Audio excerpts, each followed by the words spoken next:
তাওহীদের কিতাব খুলে খুলে আপনাদেরকে দেখাবো। বাংলাদেশে অতীতে যত উগ্রবাদী সংগঠন ছিল সবকে এক পাল্লায় তুললে এর চেয়ে ডাবল উগ্রবাদী সংগঠন হলো হিজবুত তাওহীদ। সুতরাং হিজবুত তাওহীদকে আপনার নিষিদ্ধ করতেই হবে। এই দাবির সাথে আপনারা আমাদের এই দাবি মানতেই হবে। এই দাবির ক্ষেত্রে আমরা কোনো ধরনের কারোর সাথে আপোষ করব না, এক নম্বর কথা।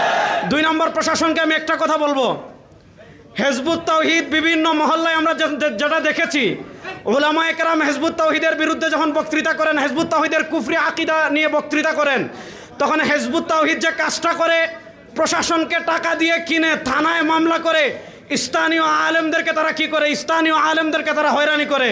আজকে বাংলাদেশের আমাদের সকল নেতৃবৃন্দ এখানে উপস্থিত আছেন, সকল নেতৃবৃন্দের উপস্থিতিতে আমি দীপ্ত কণ্ঠে বলতে চাই, মসজিদের মিম্বর এটা হলো আমানত।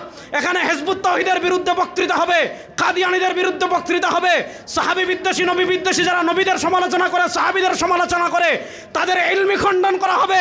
যদি প্রশাসনকে আরো প্ররোচনায় পড়ে আলেমদেরকে হয়রানি করে, প্রশাসনের সাথেও আমাদের বোঝাপড়া হবে ইনশাআল্লাহ। শেষ আরেকটা কথা বলি, শুনেন, একটা কথা বলে বক্তৃতা শেষ করছি।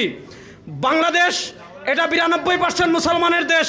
এখানে পশ্চিমা বিকৃত সংস্কৃতি, ট্রান্সজেন্ডারকে জেন্ডার শব্দ দিয়ে আমদানি করার চেষ্টা আমরা দেখতে পাচ্ছি। বিএনপি সরকারকে স্পষ্ট ভাষায় বলি, আপনারা নির্বাচনের আগে মদিনা ইসলামের কথা বলেছেন। আমরা জানতে চাই, বাংলাদেশের শেখ হাসিনার আমলেও যে দুঃসাহস করা হয় নাই, দুই ট্রান্সজেন্ডার নারী যারা আগে পুরুষ ছিল, নারী পরিচয়ে বাংলাদেশে তাদের বিবাহ হয়, এই ধরনের ট্রান্সজেন্ডারের বিবাহ বাংলাদেশে আমরা আর দেখতে চাই না। আমাদের মুরব্বীরা আছেন, আমরা স্পষ্ট ভাষায় বলছি, যদি ট্রান্সজেন্ডার ফিতনাকে, সমকামিতাকে বাংলাদেশে প্রমোট করার চেষ্টা করা হয়, আমরা আমাদের সর্বোচ্চ দিয়ে এই বিকৃত ট্রান্সজেন্ডারকে প্রতিরোধ করবই করবো ইনশাআল্লাহ। আসসালামু আলাইকুম ওয়া রাহমাতুল্লাহ।